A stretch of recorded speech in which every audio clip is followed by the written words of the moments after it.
सर्वमंगल मांगल्ये शिवे सर्वार्थ साधिके शरण्ये त्र्यंबके गौरी नारायणी नमोस्तुते। हर हर महादेव। मित्रों, क्या आप भी जानते हैं कि जो नारियल आप चढ़ाते हैं मंदिर में चुन्नी के साथ में भेंट स्वरूप में, उसको क्यों चढ़ाया जाता है? क्या कारण है कि जो हम नारियल को भेंट के रूप में चढ़ाते हैं? बहुत बार आपने भी नारियल चढ़ाया होगा मंदिरों में, पर क्यों चढ़ाया जाता है? कब से ये प्रथा चली आ रही है नारियल चढ़ाने की? तो शिव शक्तोहम चैनल पे आपका हार्दिक स्वागत है मित्रों। आशा करता हूँ कि आप माता रानी की कृपा से, भोलेनाथ की कृपा से अपने स्थान पे कुशल मंगल होंगे। और आप यदि चैनल पे नए हैं तो विनम्रता से निवेदन करूँगा कि चैनल को सब्सक्राइब कर लें, ताकि हमारे द्वारा बनाई हुई कोई भी वीडियो सबसे पहले आपको प्राप्त हो। वीडियो में दिखाई जाने वाली जानकारी यदि आपको अच्छी लगे तो ज़रूर लाइक करें, शेयर करें और चैनल को सब्सक्राइब रखिएगा। तो चैनल पे और भी बहुत सारी ज्ञानवर्धक वीडियोज़ हैं शिव शक्तोहम पे, उनको भी आप चेक कर सकते हैं। और ऐसे ही आपका प्रेम मिलता रहेगा वीडियोज़ को, तो बहुत सारी जो अध्यात्म से जुड़ी वीडियोज़ हैं, माता रानी से जुड़ी वीडियोज़ हैं, उनको जानकारी को पूरी तरह से चेक करके आप तक लाने की हमारा एक प्रयास रहेगा, कोशिश रहेगी। तो मित्रों, आज बात कर रहे हैं कि बड़े बड़े मंदिरों में आपने देखा होगा कि नारियल की भेंट जो है वो माता को चढ़ाई जाती है। और एक प्रथा चली आ रही है कि माँ की जो भेंट है, जैसे बोलते हैं कि पान सुपारी ध्वजा नारियल पहले वाली भेंट चढ़ाए। जो माँ की भेंट कही जाती है वो पान, सुपारी, ध्वजा और नारियल, इसको चढ़ाया जाता है। पर क्या कारण है कि जो नारियल है उसको मंदिरों में चढ़ाया जाता है?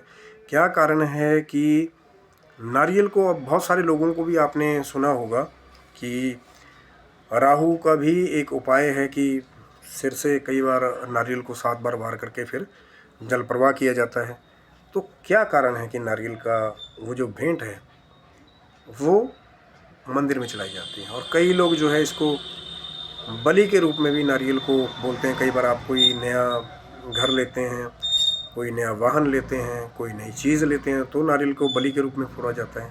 तो उसका भी क्या कारण है कि नारियल को बलि के रूप में क्यों फोड़ा जाता है? देखो भैया, आज मैं एक बात कह रहा हूँ हमारे प्रिय दर्शकों की, बहुत सारी जगह जो है नारियल की जगह पे कई लोग नींबू का प्रयोग करते हैं बलि के रूप में फोड़ने के। तो मैं पहला जो हमारा वैदिक कर्म है, नींबू बाद में फोड़ना है, वो अलग बात है। जो नारियल जो हमारा वैदिक चीज़ है, वैदिक परंपरा है, उसको फोड़ना वाजिब। कई लोग क्या कहते हैं, ये नारियल की तो आवश्यकता है ही नहीं, आपने नया वाहन लिया जी, नींबू लें, नींबू के ऊपर से ही टपा रहे हैं गाड़ियों को। तो नारियल जो है वो पहले हमारी वैदिक बलि है जो हमारे वेद में बताई हुई है, और नींबू उसकी बात करें वो अलग बात है। पर क्या कारण है कि नारियल को माँ को समर्पित किया जाता है? क्या कारण है कि नारियल की वो बलि के रूप में दिया जाता है? आज उस पुरानी कथा से कई लोग इसको जानते भी होंगे, जो पांडित्य करते हैं, जो वेद अध्ययन से जुड़े हुए हैं, जो हमारी वैदिक रीतियों से जुड़े हुए हैं, तो कई लोग जानते भी होंगे। जो लोग नहीं जानते हैं तो उनके लिए आज ये वीडियो जो है वो बनाया गया है। और तभी तो मैं बार बार कहता हूँ ना कि चैनल को सब्सक्राइब रखिएगा। वो कोई भी नई जानकारी यदि आती है तो सबसे पहले आपको प्राप्त होगी, बेल आइकन को प्रेस करते हैं तो बहुत समय पहले की बात है, एक ग्राम में ध्यानु भगत नाम के एक भक्त हुए, जो माँ के अन्य भक्त थे। माँ की विग्रह की सेवा करना, माँ का जप करना, माँ के गुणगान करना, माँ के गीत गाना, और धीरे धीरे करके माँ की एक ऐसी अनन्य सेवा ध्यानु भगत जी ने पाली कि दूर दूर गांव तक उनकी ख्याति होने लगी। ध्यानु भगत की जी ध्यानु भगत हैं। तो जब उस समय की मैं बात करूं, आजकल तो भगत कई तरह के हो गए, नाम के साथ भगत लगता है लेकिन काम भी भगत वाला होना चाहिए। तो जो ध्यानु भगत जी थे उनके साथ फिर ध्यानु के साथ भगत लग गया, दूर दूर तक गाँव तक उनकी ख्याति होने लगी। यहाँ तक कि जो कोई भी आता था वो ध्यानु भगत जी में माता का ही स्वरूप देखता था।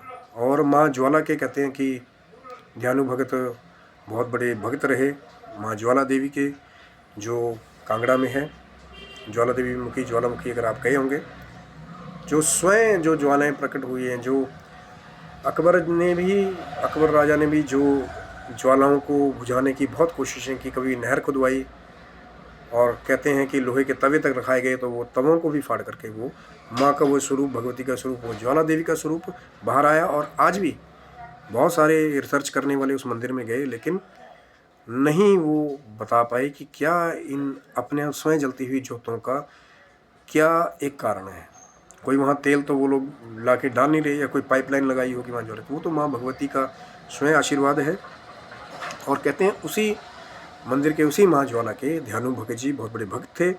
माँ का नाम जपते रहना, माँ का सुमिरन करते रहना और भक्ति करते रहना। उस समय तो ऐसा होता था कि आप देखिए, भक्ति अलग अलग प्रकार की होती है। कोई थोड़ी देर के लिए मत्था टेकता है, लेकिन जो हर समय ही माँ को जो स्मरण में रखते हैं, माँ के नाम से हर एक काम करते हैं, ऐसे भक्त बहुत दुर्लभ पाए जाते हैं। लेकिन इस भारतवर्ष में ध्यानु भगत जैसे भी भक्त हुए। तो ध्यानु भगत जी जो थे बहुत बड़े भक्त थे, और धीरे धीरे जो उनकी कीर्ति की पताका थी भक्ति की, वो दूर दूर तक फैलने लगी।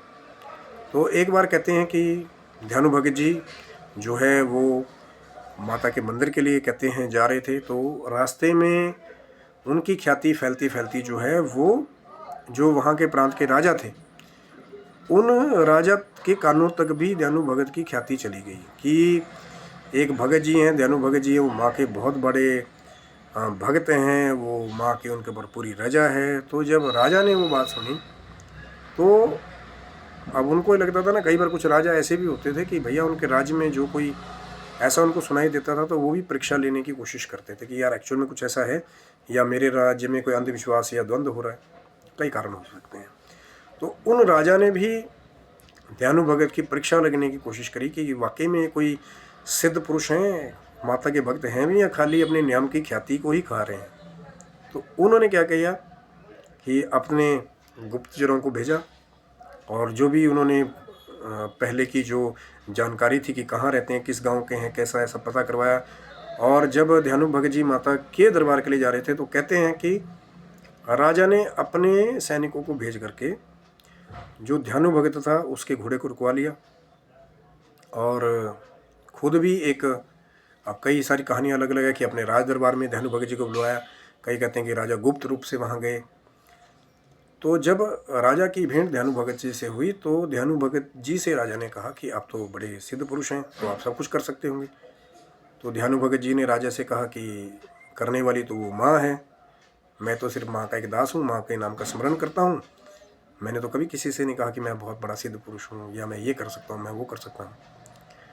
तो राजा ने कहा नहीं नहीं, आप तो बातें बना रहे हैं, मैंने तो आपकी बड़ी ख्याति सुनी है, तो अब आपको साबित करना पड़ेगा अपनी इस भक्ति को कि आप वाकई में कोई भक्त हैं या कोई बहरूपी हैं।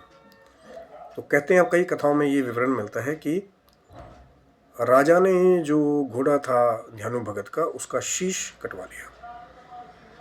कई और भी अलग अलग वर्जन जो अलग अलग पहाड़ी रिवाजों के हिसाब से वो आपको बता सकते हैं।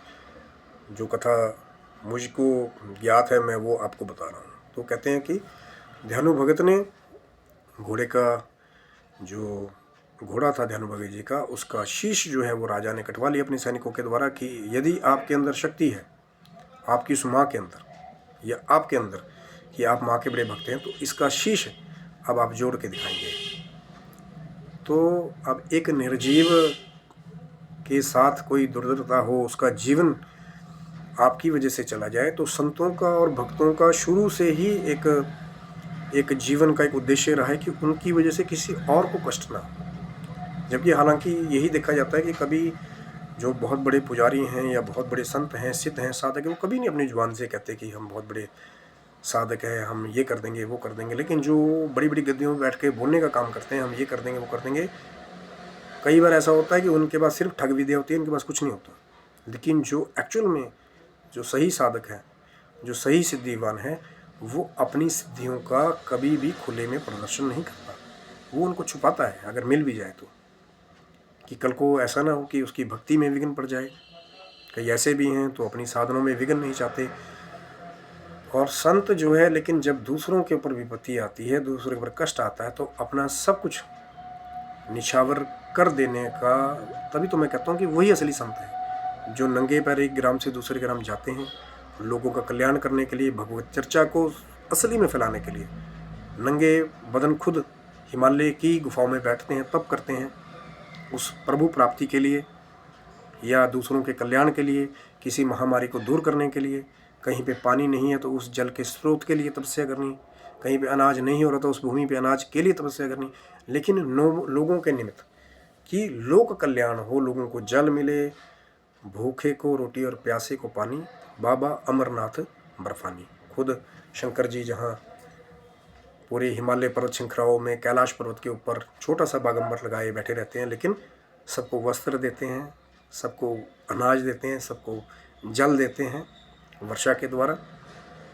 यही संतों का स्वभाव होता है कि दूसरों के लिए तपस्या करनी, दूसरों का कल्याण करना। तो जब शीश कटवा लिया राजा ने ध्यानु भगत के घोड़े का, तो उस बेजुबान जानवर के लिए ध्यानु भगत ने माँ से अरदास की कि मैं जाऊंगा ज्वाला जी के मंदिर में और वहाँ जा कर के माँ से अरदास करूंगा कि जो मैंने भक्ति की है माँ की उसको पूर्ण करें, और सिर्फ इस घोड़े के जीवन के लिए उसको जीवन दान दे दे। ये नहीं कि कल को मेरे को बहुत बड़े तगमे मिल जाएंगे कि मैं बहुत बड़ा भक्त हूँ, ध्यानु भगत की बहुत ख्याति हो जाएगी, क्योंकि जो है ही साधक हैं खुद ही उनके नाम के चर्चे माँ भगवती की कृपा से हर जगह हो जाते हैं। वो खुद नहीं उनको कोई 10-12 चेले तैयार करो जी, फलानी फलानी दिशा में चले जाओ, मेरे होल्डिंग लगाओ, पोस्टर लगाओ, चैनल पे मेरा वीडियो बुक करो, ऐसा काम नहीं करते साधक लोग जाए। तो फिर ध्यानु भगत जी माँ ज्वाला के मंदिर में गए। वहाँ पे कहते हैं कि ध्यानु भगत जी ने माँ की बहुत प्रार्थना की, उन्होंने विनय की माँ की कि माँ आप प्रकट होइए, और ये जो घोड़े का शीश है, आज आपके बच्चे की भक्ति के ऊपर भी संकट आया हुआ है, और एक बेजुबान की भी जान के ऊपर बनी हुई है कि यदि आप आकर के शीश नहीं जोड़ेंगे तो उसकी जान तो जाएगी, साथ में लोगों को मेरे पर भी लोग लांछन लगाएंगे कि हाँ ये ढकोसला करता था, ये माँ का भक्त नहीं है। कई बार ऐसा होता है ना कि कोई सिचुएशन ऐसी आ जाती है कि आप अपने इष्ट को पुकारते हैं बार बार, कई बार देर हो जाती है। क्यों देर हो जाती है? क्योंकि भगवान भी अपनी जो वैल्यू है उसको कम नहीं करते कि कल को ऐसा ना हो कि मैं 1 मिनट में प्रकट हो जाऊं और ये जो मेरा भक्त है वो कल को मेरे को हल्के में लेना शुरू कर दे, या बार बार मेरे को छोटे कामों के लिए बुलाने लग जाए। वैसे तो जो हर एक कर्म प्रभु के निमित्त अर्पण करते हैं, प्रभु तो हमेशा उनके साथ वैसे ही हैं, आत्म रूप में। जो अंदर शरीर के अंदर वो आत्मा बैठी हुई है, जो परमात्मा का अंश बैठा हो, तो पहले से ही जीव के साथ है। लेकिन फिर भी कई बार ऐसा होता है कि कई बार ऐसी सिचुएशन आ जाती है कि सामने दूसरों को भी ये साबित करना पड़ता है कि हाँ भैया हमने भक्ति की है तो हमारा काम हो रहा है। तो वैसे ध्यानु भगत जी के साथ हुआ कि एक निर्बल की जान बचाने के लिए भी और अपनी भक्ति की लाज बचाने के लिए भी फिर ज्वाला देवी के मंदिर में कहते हैं ध्यानु भगत जी ध्यान लगाने लगे, माता का गुणगान करने लगे। बहुत समय हो गया जब माता नहीं आई, क्योंकि हर एक चीज़ की एक सीमा है। कई बार वो भगवती भी अपने भक्तों की परीक्षा ले लेती हैं, भगवान शंकर भी अपने भक्तों की परीक्षा ले लेते हैं कि कहाँ तक जाएगा, चेला कच्चा है या पक्का, सब देख लिया जाता है। सिचुएशन पड़ती है तो कि क्या भक्ति को अभी छोड़ेगा या अपना सब कुछ जाने के बाद भी भक्ति को नहीं छोड़ेगा। ये दोनों चीज़ें वो प्रभु भी अपने भक्त में कई बार ऐसी सिचुएशन पैदा कर देते हैं कि आप कहेंगे कि नहीं मेरा सब कुछ खत्म हो गया, आप भक्ति क्यों करनी। लेकिन वही आपकी परीक्षा होती है कई बार कि क्या सब कुछ जाने के बावजूद भी ये भक्त रहता है या सिर्फ कुछ चीज़ पाने के लिए भक्त है। तो एक स्वार्थहित भक्ति होती है अपना स्वार्थ पाने के लिए, और एक निस्वार्थ भक्ति होती है जहाँ पे सिर्फ परमात्मा की प्राप्ति के लिए भक्ति की जाती है। अपने आत्मा में ही प्रभु के नाम को बसा लिया जाता है कि कुछ भी हो हम प्रभु का नाम नहीं छोड़ेंगे। और ध्यानु भगत जी ने भी वैसा किया, उन्होंने मंदिर को नहीं छोड़ा, चाहे माँ बहुत देर होगी माँ नहीं आई। तो फिर जब अंततः माँ नहीं आई और एक सब्र का बांध जो है ध्यानु भगत का टूट गया, तो कहते कि भेंट के स्वरूप में ध्यानु भगत ने फिर अपना ही शीश काट करके फिर माँ के चरणों में अर्पित कर दिया। ये थी ध्यानु भगत की भक्ति कि अपने जीवन को ही माँ के चरणों में कर दिया कि माँ यदि आप नहीं आएंगी तो कोई बात नहीं, ये जीवन आपसे ही है, तो ये जीवन आपके ही चरणों में समर्पित है।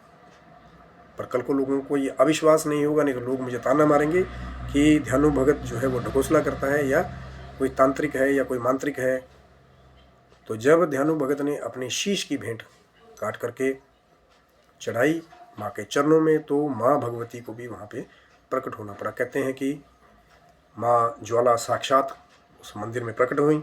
सचियाँ जोता वाली माता तेरी सदा ही जो अपने स्वरूप के साथ, और ध्यानु का जो शीश था वो ध्यानु जी के धड़ के साथ उन्होंने जोड़ दिया और सजीव कर दिया। और वहाँ पे जो घोड़ा भी था वो भी सजीव हो गया।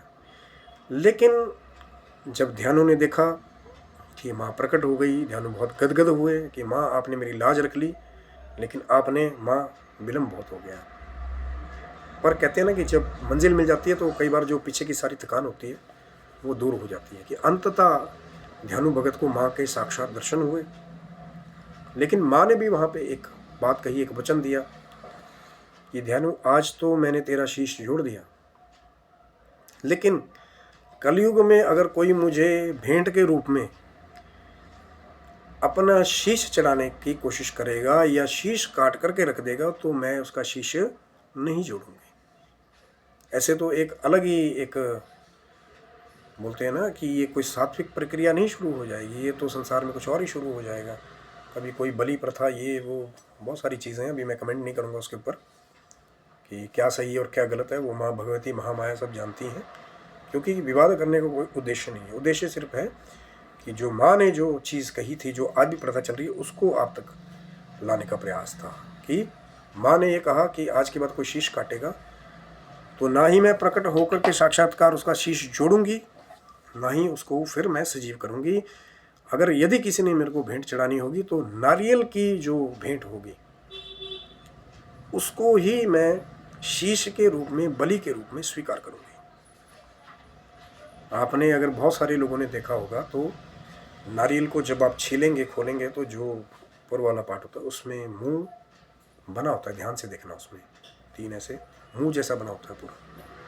तो माँ ने उसी को कहा कि मैं बलि रूप में नारियल को ही स्वीकार करूंगी। तो तब से जो कहते हैं वो पुरानी रिवायत चली आ रही थी, पान सुपारी ध्वजा नारायण, नरेला या नारायल या नारियल जो है माँ को भेंट के रूप में अर्पित किया जाने लगा। चुन्नी के साथ में, ध्वजा के साथ में, पान के साथ में, सुपारी के साथ में। तो ध्यानु भगत जी के समय से वो जो हम नारियल है वो आज भी बलि के रूप में माँ को समर्पित करते हैं। बलि के रूप में ही जैसे कहीं हम पूजन करते हैं, कोई गृह प्रवेश करते हैं, नारियल को फोड़ा जाता है, कोई वाहन लेते हैं, नारियल को फोड़ा जाता है। तो वो हमारी वैदिक, वो जो माँ ने वो जो वचन दिया था कि मैं कल को सिर्फ नारियल के रूप में ही बलि को स्वीकार कर लूँगी, इसीलिए चढ़ाया जाता है। पता था आपको? नहीं पता था? कोई बात नहीं, जय माता दी बोलिए, अब आपको भी पता लग गया। माँ भगवती का वो वचन जो ध्यानु भगत को माँ ने दिया था, और फिर वहीं से ध्यानु भगत की भी जो ख्याति है वो सारे विश्व में ही एक तरह से जो है वो फैल गई माँ के भक्तों में, कि ध्यानु भगत जैसा भी एक भक्त है जिन्होंने माँ को साक्षात प्रकट होने के लिए विवश कर दिया।